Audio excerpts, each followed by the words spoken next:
Hello and welcome back to our channel. Today we're going to show you how to take a screenshot on Windows. What you can do is press print screen or FN+T at the same time.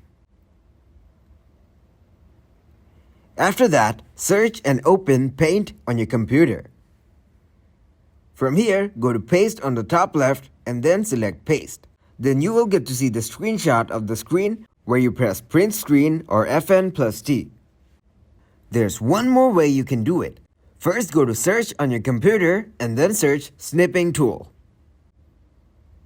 Once you're here, click on New on the top left. You can try Snip and Sketch if you want. From here, as you can see, if you press Windows logo key plus Shift plus S at the same time, you will get an option to take a screenshot.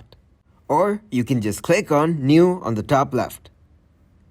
Now as you can see, I have the option to choose whichever part of the window I want to take as a screenshot.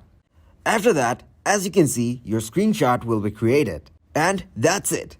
Thanks for watching and please leave a like, subscribe and share.